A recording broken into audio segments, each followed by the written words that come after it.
Buenas tardes a todos. Agradezco a la asociación por la invitación para compartir este tema, ¿verdad? Complicaciones oftalmológicas de enfermedades sistémicas. Como todos sabemos, hay muchísimas enfermedades sistémicas que afectan el globo ocular. No vamos a poder ver todas, pero más o menos hice como una recapitulación de lo que vemos más frecuente en la clínica, tanto los oftalmólogos como también ustedes como médicos. Existe un gran número de enfermedades sistémicas que pueden de alguna manera presentar en algún momento de su evolución manifestaciones oculares, ¿verdad? Ustedes saben, por ejemplo, la artritis reumatoidea, ¿verdad? Que es una enfermedad bastante frecuente y entre sus manifestaciones extraarticulares está pues el daño ocular. Tenemos también otras enfermedades que pueden provocar sintomatología por sí mismas. O sea, que llegan los pacientes con un problema oftalmológico sin saber que tienen una enfermedad sistémica. Por ejemplo, muchos hipertensos no saben que son hipertensos y pues tienen algún daño ocular y así es como se empieza como a iniciar el diagnóstico. Tenemos también otras enfermedades que nos pueden ayudar a diagnosticar una enfermedad sistémica. En la consulta diaria muchas veces yo he tenido pacientes diabéticos que no saben que son diabéticos y pues, yo los examino, les veo fondo de ojo y estás con una retinopatía diabética y les digo, mire, ¿usted es diabético? No, yo no soy diabético. O sea, es un poco complicado, ¿verdad? Decirle al paciente, mire, usted es diabético, pero en realidad él no, pues yo me siento bien, yo me he tomado el azúcar y estoy normal, ¿verdad? Entonces, es una enfermedad pues que vamos a tratar hoy. Otras también nos pueden ayudar muchísimo para poder hacer un diagnóstico. Y pues también para monitorizar, ¿verdad? Muchas veces con algunos médicos acá, que hemos tenido la oportunidad de ver varios pacientes, me envían los pacientes y pues por medio de la evaluación oftalmológica podemos ir viendo cuál ha sido la evolución. Acá les traigo una imagen, es una pintura, ¿verdad? Como todos pueden ver, de un famoso pintor, Monet. No sé si a alguien le gusta el impresionismo. Como podemos ver acá, o sea, lo traigo a colación porque es una clase pues de oftalmología, si lo podemos ver así. Nosotros podemos observar este paisaje debido a nuestra visión, ¿verdad? Todos tenemos la bendición de ver bien, pues algunos con lentes, otros tal vez un poco menos, un poco más, pero los ojos realmente nos dan una visión de colores, de texturas, de formas. Esta es una pintura, ¿verdad? Que se llama Water Lilies, que después vamos a ir viendo en el transcurso de la charla. Algo más sobre impresionistas. Solo para recordar el globo ocular, y es que traigo esta imagen importante porque vamos a hablar de algunas enfermedades sistémicas, más o menos como empezando de afuera hacia adentro. Recordemos que el globo ocular tiene varias capas, vamos a agarrar de afuera hacia adentro, ¿verdad? La túnica externa, que abarca la esclerótica o la esclera, ¿verdad? Lo que la gente dice, lo blanco del ojo, ¿verdad? Esa es la esclera. Luego tenemos la coroides, que es una capa sumamente importante porque es la capa más vascularizada del globo ocular y que nos da muchísimos problemas a veces. De la uvea, ¿verdad? Que es como la parte más, con más vasos sanguíneos. Y más adentro tenemos la retina, que es pues la parte, no quiere decir que sea la parte más importante del globo ocular, pero probablemente sea una de las capas más delicadas del globo ocular. Es la parte neurosensorial, ¿verdad? Es de alguna manera la conexión con el cerebro. Tenemos la mácula, que la menciono acá, que es un pequeño puntito, ¿verdad? Cerca de la fobia, que nos va a servir mucho cuando hablamos de retinopatía diabética. Tenemos el nervio óptico, el vitrio, ¿verdad? Que prácticamente es como una especie de gelatina que está aquí adentro. Y ahora viendo la parte anterior del globo ocular, vamos a ver la conjuntiva, que pues todos sabemos, alguna vez hemos tenido una conjuntivitis, ¿verdad? Y todos sabemos qué incómodo es y que pues es la capa más superficial del globo ocular. Luego tenemos el iris, que es el famoso color de los ojos, ¿verdad? Algunos lo tienen verde, otros lo tienen café, nadie lo tiene negro, ¿verdad? Como la famosa poesía de que se enamoró de los ojos negros, en realidad no hay ojos negros, solo es el reflejo de nuestra pupila. Y a propósito viene porque cuando uno está enamorado, está como entusiasmado, generalmente tiene un poco de dilatación pupilar. Entonces de ahí viene como el romance de los ojos negros. Tenemos el cristalino que lo pueden ver acá, es un lente muy importante en el globo ocular que nos sirve para acomodación y que en algunos años de la vida pues se va volviendo opaco y se vuelve catarata, ¿verdad? Y por último les voy a mencionar la córnea que pues acá en se ve acá como circular, como esférico, la capa transparente del globo ocular que también nos va a servir mucho cuando hablemos de las enfermedades articulares. Vamos a empezar con un tema tal vez un poco árido o duro, ¿verdad? Porque tenemos la artritis reumatoidea, que es como la más famosa de todas las enfermedades articulares, que afecta directamente al ojo. La afección oftalmológica en la artritis es bien frecuente, más de lo que se imaginan. Tenemos muchísimos pacientes que tienen ojo seco y no mejoran, no se curan, y el paciente pues no tiene deformidad en las manos. Nadie piensa que tiene artritis, ¿verdad? A veces es un diagnóstico complicado, pero nosotros tenemos que investigar. Si es un ojo seco que no mejora, tenemos que pensar en algo articular. Pues todos sabemos que pues hay mucha parte autoinmune, ¿verdad? O sea, muchas de estas enfermedades. Aquí menciono el ojo seco porque todos conocemos el famoso ojo seco, o más de alguno que ha ido a evaluación le ha dicho, mire, usted tiene ojo seco. Pero ¿cuál es la causa del ojo seco? O sea, alguien puede tener un ojo seco porque estuvo mucho tiempo viendo la computadora, o porque tiene alergia, o porque no durmió bien. Y también está el ojo seco, como es el síndrome de queratoconjuntivitis zika o seca, que es secundario a alguna enfermedad reumatológica. Y eso es bien, bien importante. No podemos dejar pasar el ojo seco así de sencillo, porque generalmente a veces puede ser alguna enfermedad articular. Y pues el famoso síndrome de Sjögren, secundario también a la enfermedad. En oftalmología nosotros pues tenemos estas imágenes, yo quisiera que se vieran como más claras, pero no sé si se logra ver ahí. No tenemos que esperar a ver al paciente cuando ya está con las manos así para preguntarle cómo está de los ojos, ¿verdad? Generalmente un paciente así, probablemente si no se cuida puede quedar así. O sea, la artritis reumatoidea es de las enfermedades más difíciles de tratar para nosotros como oftalmólogos cuando ya hay una escleromalacia o una enfermedad en la esclera. Un paciente con artritis puede llegar solo con el ojo rojo así, ¿verdad? Y nosotros pensar, bueno, tal vez tiene una infección o tal vez es algo pasajero y en realidad necesita un tratamiento sistémico. El ojo seco por artritis generalmente no se va a tratar solo por el oftalmólogo. Necesitamos definitivamente que el médico que lo esté tratando sea el que le controle pues todo lo sistémico, porque el ojo realmente viene a ser tiene como un daño colateral, si lo queremos ver así. Siguiente. También no podemos olvidar el lupus eritematoso sistémico, ¿verdad? Ustedes saben que es más frecuente en mujeres, jóvenes, que pues tienen la característica, a ver, algún estudiante que me dijo. Ajá, la famosa en alas de mariposa, ¿verdad? Los pacientes que tienen lupus, o las pacientes que generalmente la mayoría son mujeres, casi siempre tienen una enfermedad ocular antes de que se le diagnostique el lupus. Algunas veces tienen epiescleritis, que ya vamos a ver qué es, ¿verdad? O a veces solo tienen un ojo seco. Es una enfermedad que no debemos olvidar, ¿verdad? El lupus es bien frecuente. Yo acá en Cobán he visto muchos pacientes con lupus que aún no tienen diagnóstico. Y pues que solo por la clínica ocular, ¿verdad? Uno le dice, mire, vaya con el médico porque probablemente tiene lupus. Siguiente.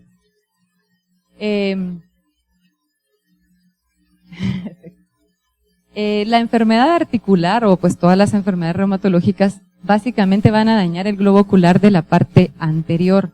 Nosotros en oftalmología nos hemos dividido el ojo, ¿verdad? Tenemos varias especialidades y pues voy a aprovechar esta imagen para mencionar. Acá, ¿verdad? Hacemos una división y esto es el segmento anterior, o sea que un grupo de oftalmólogos estudiamos como que más a fondo la parte anterior del ojo. Otro grupo se dedicó a la parte posterior del ojo, ¿verdad? Que es la retina. Otro grupo ve glaucoma, otro grupo ve plástica y otro grupo ve pues estrabismo. Ahora nos vamos a concentrar en la parte anterior. Estas partes son las que se afectan cuando hay enfermedades articulares. Podemos ver que los pacientes pueden tener ojo seco o pueden tener uveitis o pueden tener escleritis o epiescleritis. Todo se va a concentrar en esta parte. Rara vez van a tener algún problema en la retina. O sea que el examen básicamente va a ser de las partes anteriores del ojo. Siguiente. La queratoconjuntivitis zika, ¿verdad? Que es el famoso ojo seco por artritis o por alguna enfermedad reumatológica, va a aparecer más o menos en 15 a 25% de los pacientes, o sea que sí es frecuente. Entonces, si ustedes tienen un paciente con artritis, ¿sí? Perdón. Bueno, después de este break, vamos a seguir. Como les mencionaba,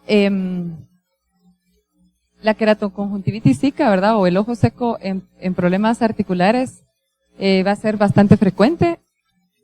Existe un rompimiento de la lágrima, ¿verdad? Que nosotros podemos examinar, que normalmente es de 15 segundos. O sea, nosotros ponemos una tinción de fluoresceína y el paciente, al el movimiento con la lágrima más o menos desaparece en 15 segundos, eso es lo normal. Algunos pacientes que tienen ojo seco, o sea, es 1 segundo y ya desaparece, 2 segundos, o sea, eso es como un inicio, ¿verdad? Para que nosotros tengamos idea que el paciente está con ojo seco. La glándula lagrimal, ¿verdad? Que se encuentra pues más o menos acá en el párpado superior, se encuentra bajo el ataque de anticuerpos, ¿verdad? Por la misma enfermedad, que van a destruir unas células que están en la glándula y entonces va a haber una poca producción de secreción lagrimal. O sea, el paciente no es que no llore, ¿verdad? Porque a veces la gente llega y me dice, pero es que mire, dice que tengo ojo seco y a mí me llora el ojo. O sea, ¿por qué dicen que tengo ojo seco?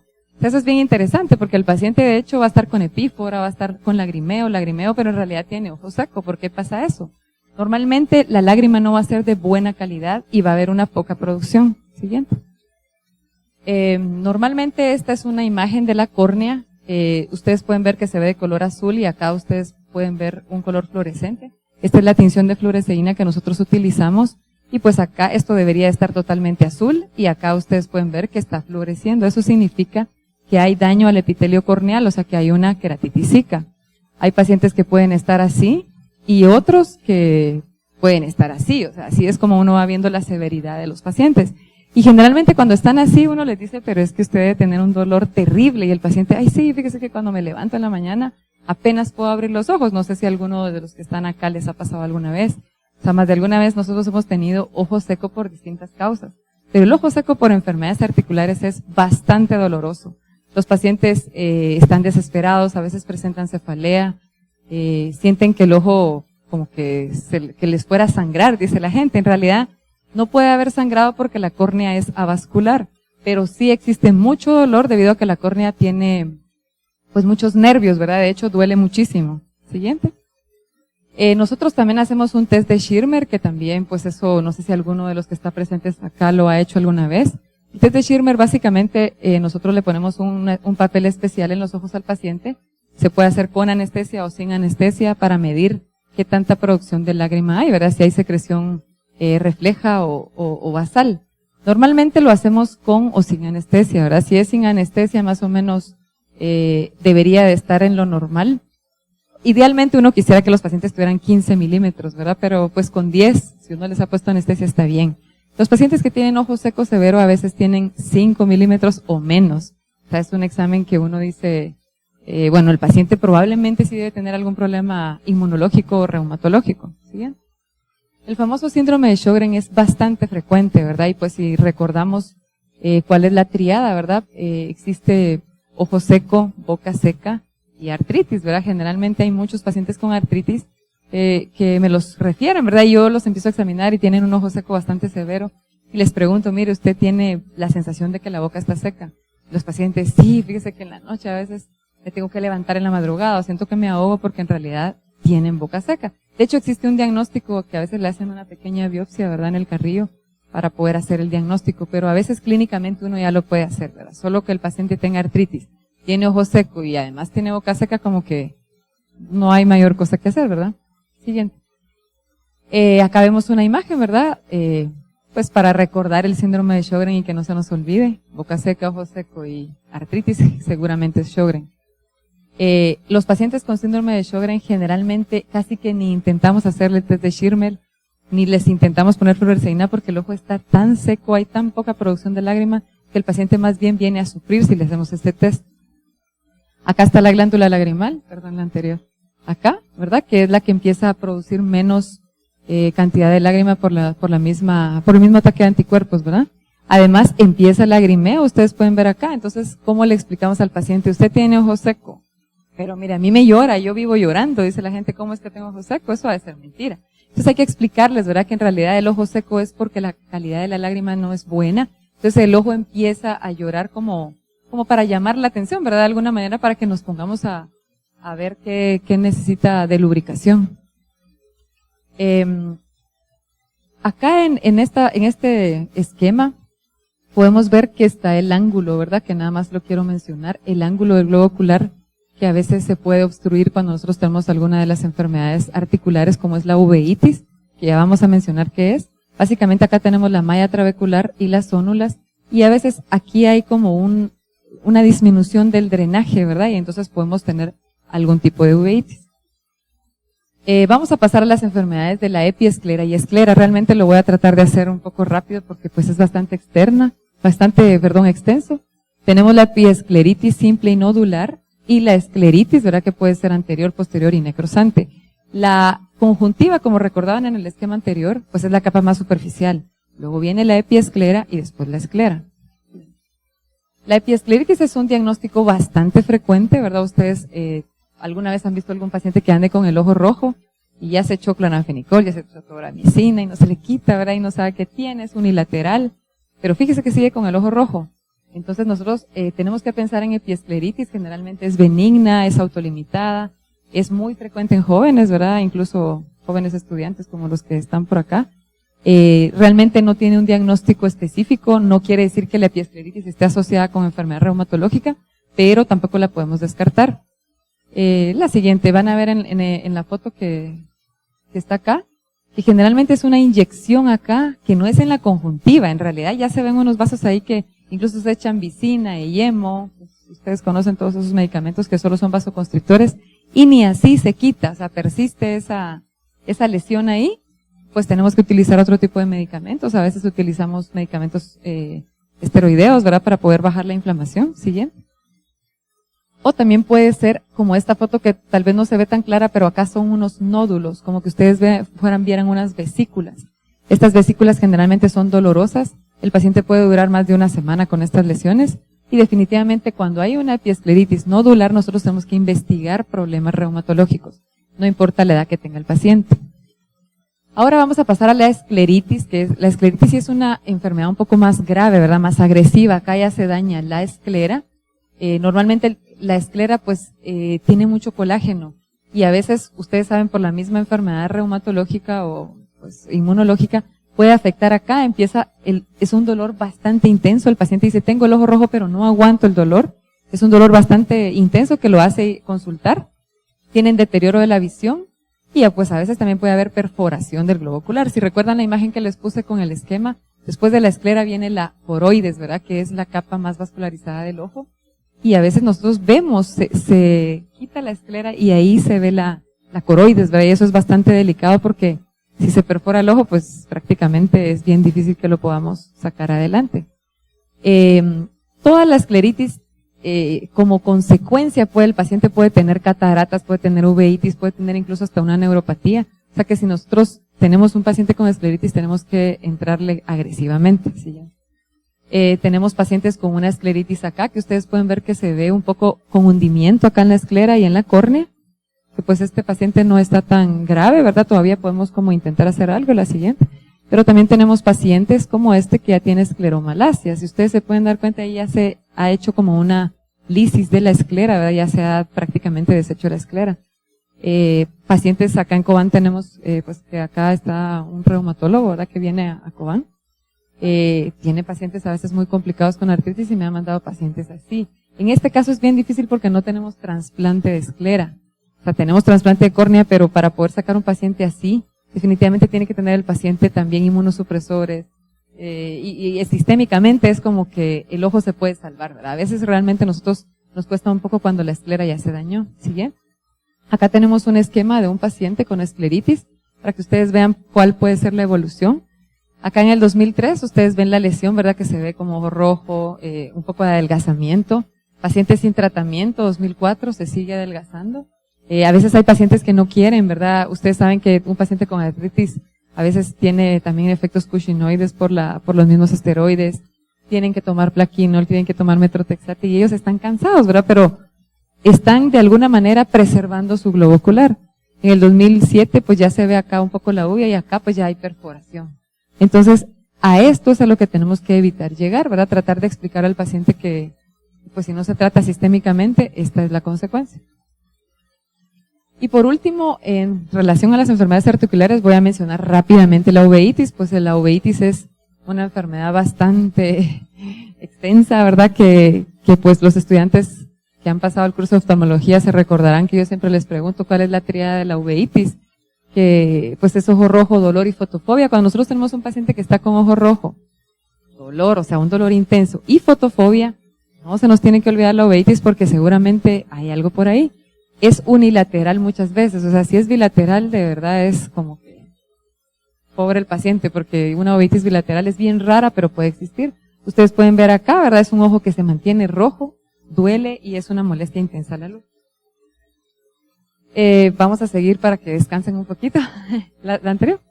Acá tenemos a las famosas bailarinas de un pintor que se llama Degas.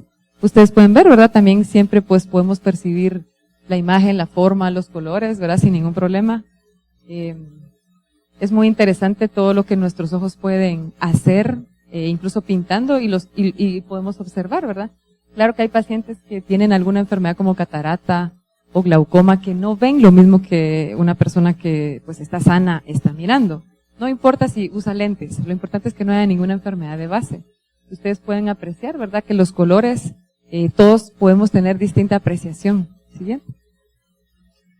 Vamos a pasar ahora a las enfermedades vasculares. Yo no los quiero cansar mucho porque sé que es un tema un poco árido.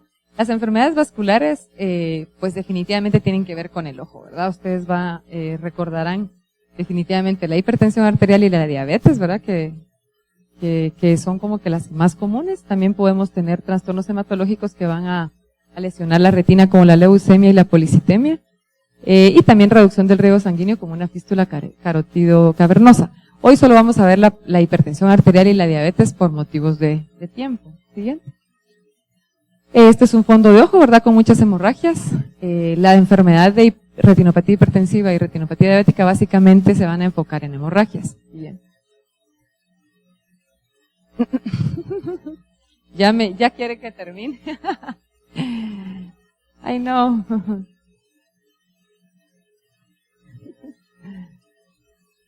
El anterior, ahí está.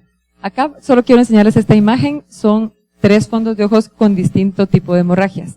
Es bien importante que sepamos que hay hemorragias subretinianas, intrarretinianas, subretinianas. Eso nos va a ayudar para el diagnóstico. O sea, no es lo mismo que nosotros veamos una hemorragia así, que casi siempre va a ser por hipertensión arterial, a que veamos una hemorragia que se ve como que está en el vitrio, ¿verdad? A veces puede ser por diabetes, o una hemorragia por alguna fuga. Siguiente. Sea como sea, sean hemorragias perretinianas o intrarretinianas, el paciente definitivamente está mal de los ojos, ¿verdad? O sea, tiene algo que tenemos que tratar. Siguiente, por favor. La retina es el único lugar del cuerpo, definitivamente que es maravilloso, donde nosotros podemos visualizar de forma directa la microcirculación. O sea, no necesitamos hacer una cirugía para poder ver los vasos sanguíneos en vivo, ¿verdad? Y eso es algo maravilloso que todos tenemos con nuestro oftalmoscopio, podemos directamente ver, ¿verdad? Eso es como algo muy bonito. Es fundamental para valorar el grado de afectación sistémica y todos pues hemos aprendido de alguna manera, ya sea cuando éramos estudiantes o más adelante, a usar el oftalmoscopio.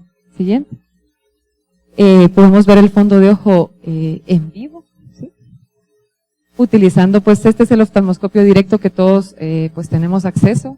Pienso que es muy bonito aprender a usarlo para cada vez que uno lo va usando más y más y más, va dándose cuenta de más cosas, de más vasos sanguíneos.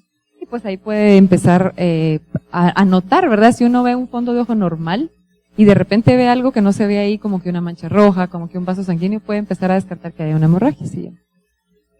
La diabetes, pues es bien importante que la mencione. El ojo es el órgano blanco de esta enfermedad, ¿verdad? Definitivamente ustedes saben que personas diabéticas, tristemente, muchas veces se quedan ciegas las personas, ¿verdad? Y tenemos que entrarle duro a la evaluación oftalmológica, hacer como mucha educación en los pacientes, porque los pacientes generalmente consultan cuando ya no ven. Siguiente, la diabetes tiene muchas complicaciones oculares. Yo no voy a hablar de todas porque sería muy tardado. Solo quiero mencionar algunas cosas rápidas, ¿verdad? Tenemos muchas parálisis de músculos extraoculares. La parálisis del sexto par es bien frecuente en los diabéticos. La parálisis del tercer par craneal también, ¿verdad? Que los pacientes llegan con tosis, con exotropia y casi siempre tenemos que descartar. Lo primero es que sea diabético, ¿verdad? Si el paciente es diabético, entonces como que uno de alguna manera se relaja más y probablemente la parálisis es secundaria a la diabetes. Y antes de pensar, ¿verdad? Que puede ser un tumor cerebral o algo más. Siguiente. Tenemos la catarata metabólica, ¿verdad? Las cataratas, ustedes saben que son muy frecuentes. Cuando nosotros tenemos una catarata, o más bien tenemos un paciente diabético, lo primero que tenemos que hacer es descartar que tenga cataratas. Los pacientes que tienen diabetes casi siempre van a tener una catarata prematuramente por todo el metabolismo de la glucosa. Hoy en día la catarata es una causa de ceguera y sin embargo es ceguera reversible. O sea, es impresionante cómo, pues antes en los tiempos, en 1800, ¿verdad? Donde no estaba toda la técnica que tenemos ahora, tener catarata era prácticamente quedarse ciego. Ahora ya no es así. Nosotros tenemos cataratas y prácticamente podemos hacer una cirugía bastante pequeña, muy cómoda y el paciente en cuestión de media hora, ¿verdad? Ya estar operado y después poder ver. O sea, no importa que el paciente sea diabético, ¿verdad? Eso es importante que lo recordemos. A veces los pacientes, por ser diabéticos, piensan, ay, tengo catarata, pero de plano ya no voy a ver, o mejor ya no me opero porque dicen que uno queda mal. O sea, hay que explicarle al paciente que si uno le diagnostica una catarata, idealmente se tiene que operar pronto, ¿verdad? Para poder tener un buen control ocular. Siguiente. El glaucoma también es otra enfermedad muy frecuente en pacientes diabéticos. O sea, de hecho hay pacientes que tienen glaucoma secundario a la diabetes y no secundario a herencia. Porque como sabemos el glaucoma pues generalmente es hereditario. Pero la mayoría de pacientes diabéticos van a tener glaucoma. Acá podemos ver un fondo de ojo normal. Ustedes ven el nervio que tiene buen color. Y acá vemos un paciente con glaucoma, ¿verdad? El nervio óptico bastante avanzado. O sea que la idea es que paciente que veamos diabético no tiene antecedentes de glaucoma en la familia, pero no significa que no vaya a tener glaucoma, ¿verdad? La misma enfermedad de diabetes hace que se predisponga. Van a haber cambios refractivos, esto es bien interesante, ¿verdad? Muchos pacientes, ustedes no me dejarán mentir, que les dicen, es que no miro nada, miro borroso, y tienen el azúcar en 400, en 600, ¿verdad? Y consultan generalmente con nosotros y tienen una hipermetropía secundaria a la misma hiperglicemia. Estos pacientes miran pues todo desenfocado, tienen una graduación a veces de +3, ¿verdad? Hipermetropía, y conforme van controlándose con su medicamento y les baja la glicemia, se les quita la hipermetropía. O sea que es bien importante que el paciente diabético no piense que voy a ir al oftalmólogo y me va a poner lentes porque miro borroso. De hecho sería poco ético que llegara un paciente diabético y que yo le pusiera un lente de +3 y a los 2 meses ya no va a tener esa refracción, ¿verdad? Esto sucede por el metabolismo de la glucosa. Entonces es importante que pues nuestros pacientes sepan que van a tener visión borrosa o que de hecho a veces tienen una visión borrosa y luego se les quita. Probablemente tienen algún descontrol metabólico ahí, ¿verdad? Que tenemos que vigilar. Me voy a centrar en la retinopatía diabética, ¿verdad? Que es la complicación más importante de la diabetes. Acá traigo una imagen de un fondo de ojo muy bonito, limpio, ¿verdad? Ustedes pueden ver acá. Se ven todos los vasos sanguíneos. Y acá tenemos un fondo de ojo con una retinopatía diabética. Acá vemos que tiene exudados, que son estos puntos blancos acá, tiene hemorragias, tiene microaneurismas, o sea, este es un paciente diabético ya con retinopatía. Sí. También vemos otros pacientes que ya pueden tener pues todo el fondo de ojo con hemorragias, difícilmente a veces tratables. Los pacientes diabéticos e hipertensos pueden presentar este mismo fondo de ojo. Entonces, ¿cómo podemos saber nosotros si es retinopatía diabética o es retinopatía hipertensiva? Definitivamente tenemos que tener la historia clínica, ¿verdad? No es lo mismo un paciente diabético de 10 años de evolución que un paciente hipertenso de 30 años de evolución. O sea, al final uno dice, bueno, si el paciente es hipertenso de 30 años, probablemente tiene cambios en el fondo de ojo. Pero si el paciente recientemente le diagnosticaron hipertensión arterial, probablemente el fondo de ojo va a ser más así. ¿Sí? Siguiente. Esta es una imagen bastante triste, es un paciente que ya tiene desprendimiento de retina. El desprendimiento de retina lo traigo a colación porque los pacientes diabéticos también pueden tener un desprendimiento de retina secundario a la misma tracción, a las hemorragias y a la cicatrización de la misma enfermedad. Los pacientes diabéticos, ¿por qué les baja la visión? O sea, realmente ustedes no me dejarán mentir que han tenido pacientes que yo me siento bien, yo miro bien y mire yo el azúcar la tengo controlada y ya se chequeó los ojos. No, porque yo miro bien. O sea, los pacientes generalmente esperan hasta ya no ver para poder consultar al oftalmólogo. Lamentablemente el edema macular es la primera causa de retinopatía, o sea, de pérdida de visión en un paciente con retinopatía diabética, generalmente irreversible. Cuando el paciente tiene edema macular, ¿verdad? Que ustedes pueden ver en esta foto, hay como un abombamiento acá, se llena de líquido. Generalmente el tratamiento es bastante agresivo, tenemos que inyectar medicamentos intravítrea, o sea, directamente al ojo, ¿verdad? Inyectarles algunos medicamentos que se utilizan, como es el bezacizumab. Y generalmente el paciente es un tratamiento caro, doloroso y difícilmente recuperan la visión. O sea que nosotros tenemos que evitar que el paciente llegue a edema macular. Incluso pueden tener, como en la foto anterior, pueden tener un fondo de ojo anterior. Pueden tener un fondo de ojo así, que se vea tan catastrófico y en realidad ver todavía 20/40, 20/30, porque no les ha afectado la mácula. Pero podemos tener otro paciente que se ve el fondo de ojo así y ya tienen edema macular. O sea que eso es bien, bien importante porque esa es la pérdida de visión que tenemos irreversible. ¿Cuál va a ser el tratamiento de la retinopatía diabética? Pues nosotros tenemos muchos tratamientos oculares, ¿verdad? Pero algo bien importante es que debemos recordar que lo más importante es el control metabólico del paciente. Y de hecho, pues ahí es el médico de cabecera, ¿verdad? El internista, el médico que lo ve, el médico general. O sea, quien esté viendo al paciente metabólicamente es el que va a evitar que el paciente se quede ciego. Esa es la verdad. Nosotros como oftalmólogos prácticamente solo servimos como de apoyo y pues nos gustaría como poder apoyar más a veces, pero si el paciente pues sí va a su cita, se pone sus lentes, se pone sus gotas, pero no se controla la glicemia, es bien difícil, ¿verdad? También tenemos que corregir la hiperlipidemia. Ustedes saben que muchos pacientes, además de ser diabéticos, tienen un montón de problemas con hiperlipidemia y si no tratamos eso tampoco va a haber como una buena circulación en el ojo. Lograr un adecuado control de la hipertensión arterial también es importante, ¿verdad? Hay pacientes diabéticos que también son hipertensos, pero dicen, no, yo no me tomo la pastilla de la presión porque mi problema es la diabetes. O sea, como que aceptar las dos cosas es complicado, ¿verdad? También tratar la nefropatía. Todos sabemos que cuando se daña el ojo, ¿verdad? Eso no lo aprendimos en la universidad. Yo me recuerdo que si se daña el ojo, se dañó el riñón. O sea, era así como básico, ¿verdad? Y de alguna manera es cierto, ¿verdad? Cuando los pacientes llegan con retinopatía diabética, definitivamente tenemos que referir al médico para que le chequee todas la parte renal, ¿verdad? Porque casi siempre, o un paciente con diálisis definitivamente tiene retinopatía diabética, solo con, o sea, ni siquiera examinarlo, uno ya como que lo van de la mano, ¿verdad? Hacer controles oftalmológicos más frecuentes en embarazadas, ¿verdad?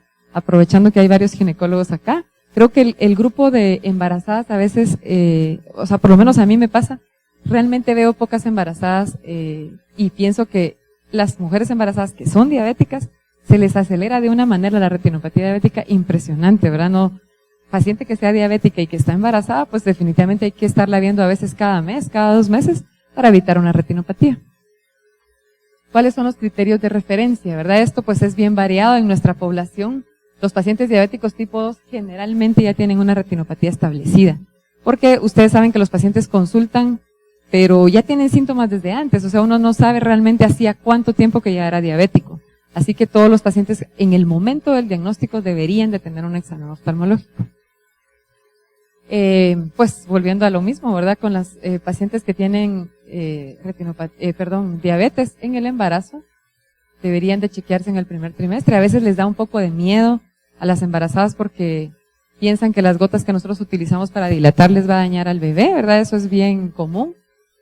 A veces nosotros podemos ver el fondo de ojo sin dilatar, pero es un poco difícil. También utilizamos diluciones para que se pueda dilatar y que no tenga ningún problema el bebé, ¿verdad? De hecho, también dilatamos bebés, así que, o sea, como que a veces tal vez es un mito y en realidad no le va a pasar nada al bebé. Ya saliendo un poco de la retinopatía diabética, vamos a pasar a la hipertensiva rápidamente.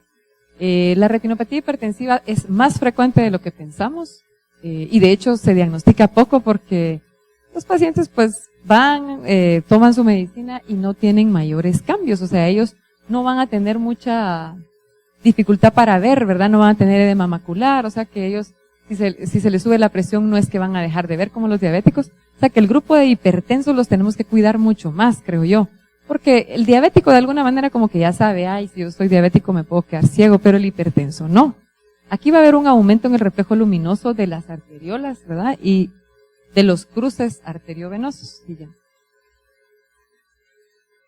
Aquí hay una foto donde se ven los cruces, ¿verdad? Ustedes pueden ver acá. ¿Por qué es importante esto? Porque un hipertenso pues va teniendo problemas en las arteriolas, va habiendo una constricción ahí así lentamente. A veces no se toman la pastilla, a veces se les sube la presión demasiado. Siguiente. Pero lo más peligroso con estos pacientes es que si acá hay un cruce que después se va a tapar, siguiente, va a haber una, la anterior, disculpe, va a haber una obstrucción acá que definitivamente ahí ya no vamos a poder hacer mayor cosa porque el paciente cuando tiene una obstrucción de rama de vena o de arteria, pues prácticamente se queda ciego, ¿verdad? Porque es una hemorragia severa, siguiente.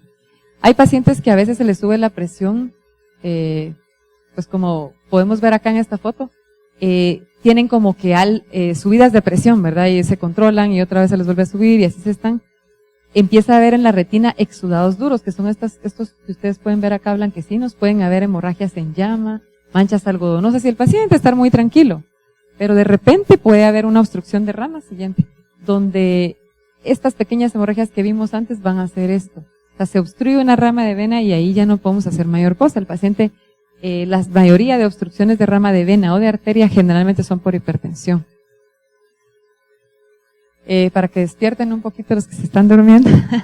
Acá tenemos otra imagen, ¿verdad? Esta es una pintura de un pintor que se llama Renoir, o no sé si así se pronunciará porque no sé francés, pero Pierre Auguste Renoir.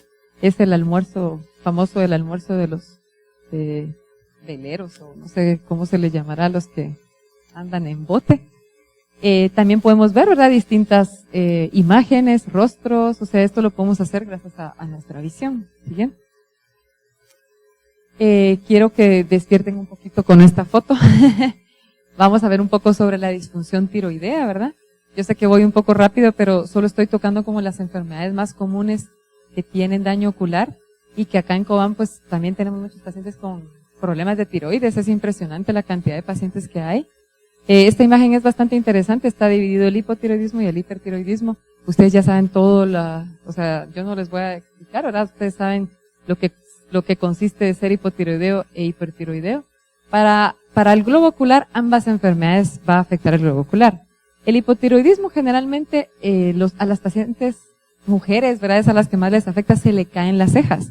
O sea, ustedes saben que, pues, tener cejas espesas o delgadas, pues para una mujer sí es importante, ¿verdad? Los hombres tal vez no se dan mucho cuenta, se les cae la ceja y no es como tan.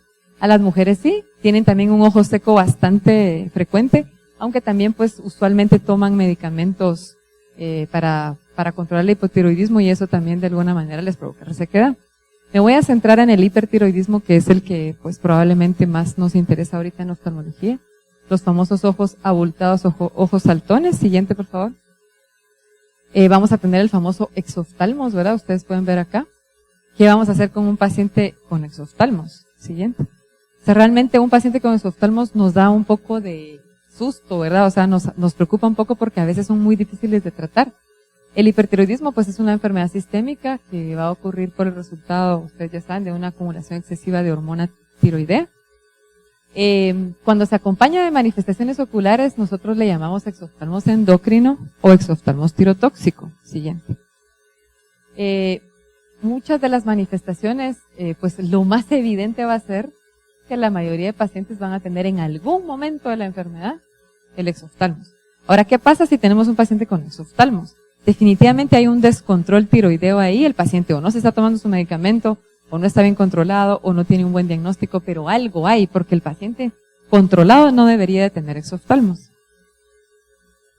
Generalmente hay pacientes que nosotros vemos así, pues claro, hay pacientes que son así, pero porque así nacieron, ¿verdad? No quiere decir que toda la gente tiene hipertiroidismo, pero en este caso la retracción palpebral es bien importante. El paciente no, o sea, aunque intente, no puede cerrar los ojos. Esa dificultad para cerrar los ojos y ese exoftalmos, ¿verdad? Que hace que el globo ocular se salga un tanto de la órbita, hace que los músculos oculares tengan cierta paresia, les cuesta mover los ojos, es bastante incómodo, ¿verdad?